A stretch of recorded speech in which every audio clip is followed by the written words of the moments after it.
What's going on, guys? Welcome back to another episode of the Clippers Latest, where we talk all things LA Clippers, quick, fast, and to the point. I'm your host with the most, Brandon Goggins, back here with another episode for you guys today. Clippers Latest is officially sponsored by Underdog, so big shout out to them. If you're watching this video right now, you can scan this QR code at the top of the screen to check it out and make your picks.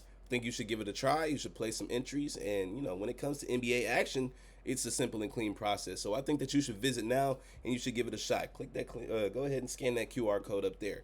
But without further ado, can I get 5 big booms in the chat, man? Whoa! That's what I'm talking about, man. That's a Clippers W right there. That's the type of dominance that I've been waiting to see illustrated in front of my face. And look, man, I'm very, very, very satisfied with the outcome of this game. Obviously, the Nets aren't a great team. But I am still, bro, like, if you've been here the whole time and you understood the journey and the downs that we've had, you gonna celebrate any type of W that you can get, man. When you've been in the deepest of valleys, whenever you get on top of a hill, you gonna celebrate, let alone a mountain. And we on our way to Mount Everest, baby. Can you hear me? If you hear me, make sure you hit that like button and hit subscribe. We're gonna talk about this game. We're gonna talk about it very quickly. Pretty much the same story all the way through, but I still want to, just talk about things first, quarter through quarter. You know how we do things. So yeah, I hope that everybody's doing well, but without further ado, let's get straight into business. Starting with the first quarter, we came out with our normal starting five, obviously, and then the Nets, they rolled out a group that included our former Clipper, Terrence Mann. Big respects to Big Terrence. Then they had him out there with Drake Powell, Igor Demon. I feel like I'm saying his name wrong, but y'all know who I'm talking about. Obviously, Michael Porter Jr., and then they had Nick Claxton running the five. Right from the jump, Zoo and John Collins, they were setting the tone. Both of them got some early touches, and they had 4 points quickly, 4 points apiece, which I loved. Then Kawhi got himself going. Harden found Zoo for an easy flush that put him at 6 points. Next thing you know, we on a 12-3 run, and then Brooklyn has to call a timeout. And you could just tell that the energy was just different. The approach that we brought to this game was just electric, and I loved every single bit of it. Chris Dunn was being a straight-up pest on defense, forcing errors, making life hard for any ball handlers on the opposing team. Harden hit a 3 to put us up 9. Jordan Miller checked in, immediately gets to the line, knocked both down. Both free throws down, of course. Jordan Miller, man. I'm glad that the world is getting to see Jordan Miller. Well, probably not yet, but people are gonna know very, very, very soon who Jordan Miller is. Then James Harden, my boy was just going full Duffy mode. He got to do it every now and then. He ain't gonna do it every game, but most games he gonna do a little step back 3, get the contact, 4-point play. Hit the free throw, you know what it is. And then Kobe Sanders, he hit a crazy spin fadeaway with the clock winding down to before the shot clock. And then Harden, he hit another 3, and he got to the line to push the lead to 20. Then Jordan Miller, he got a fast break, took it all the way. Kobe hit another fade, and then we went up 24. He hit that fade before the buzzer beater, or before the first quarter buzzer. And I was like, all right, Kobe. We shot 54% from the field in the first quarter. So, yes. I don't know, hell yes. You know what I'm saying? Like that's the type of offensive energy I like to see. But the defense was also locked in. We were forcing a lot of turnovers, man. We were holding them to very minimal points. Harden had as many points as the Nets did in the entire first quarter. 14 points. We held them to 14 points. And our leading scorer at the moment had 14 in that quarter, So I was loving every single second of it. So I was like, we got to carry this on over to the second quarter, and that we did. At least I would like to think so. We started with Kawhi at the line after a perimeter foul, and he came right back and hit a 3. Next possession, he hits another 3. Another one. I was like, man.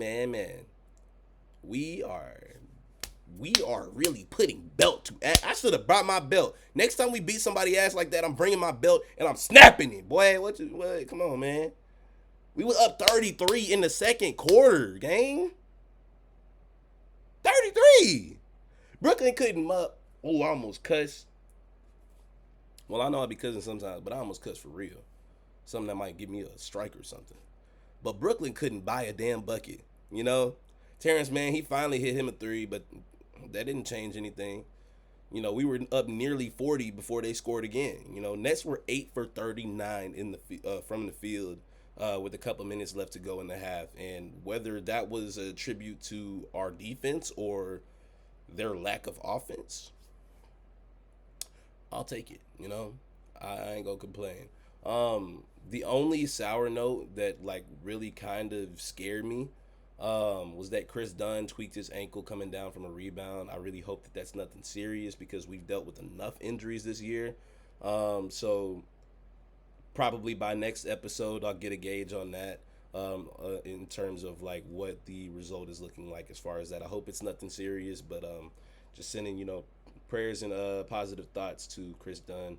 Hopefully it isn't anything crazy because he had to go back to the locker room after it. But even when he went down, we still kept on applying pressure, and then Kobe Sanders hit another closing bucket, and we went up. We went into halftime up 31, and I was very happy at the time. But you know, anything can happen in this league, so I wasn't comfortable by any means.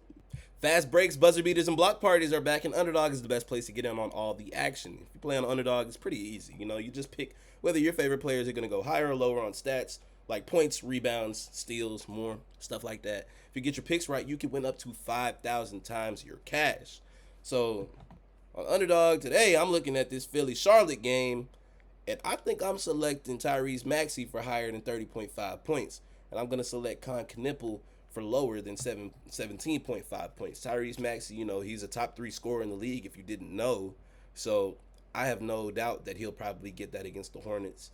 And then I selected Con for lower than 17.5 points because, bro, I'm not a Con hater. It's just that, like, you know, I don't want him to go off every time he plays us, you know? So I got that in the back of my mind. So because I'm thinking about him for this selection, I think I'm going to go with the lower. But, you know, enough of what I think. But if you wanted to hear one more thought of mine, I think that you should download the app today, and you should use this promo code down here, which says basketball fan, to score $75 in bonus entries when you play your first $5. Again, that is promo code basketball fan, and that's on Underdog. If you make picks, you're going to win some money.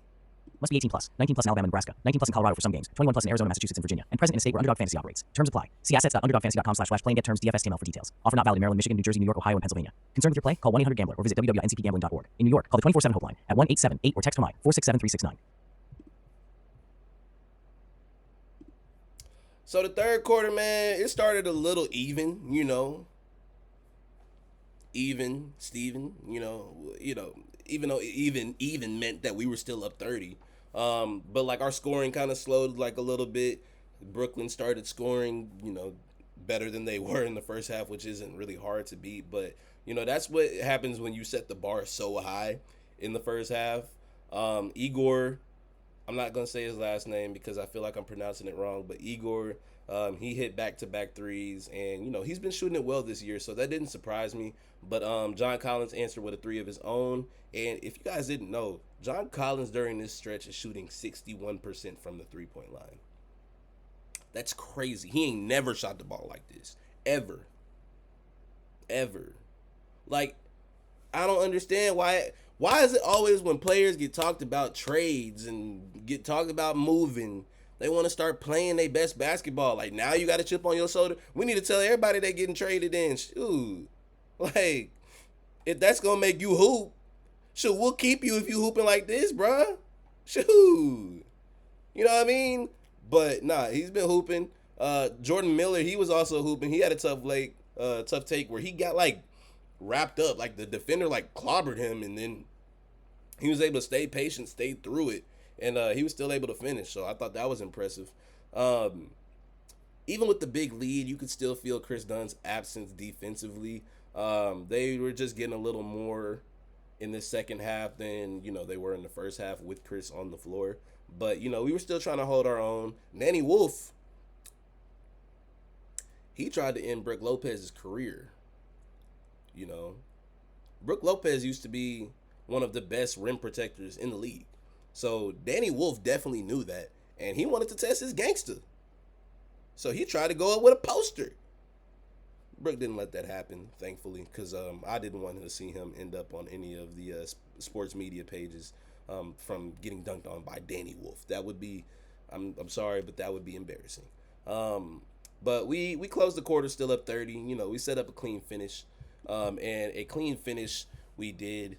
Kawhi started the fourth with a clean steal and a dunk. Then he got another breakaway. He missed it, tipped his own miss in.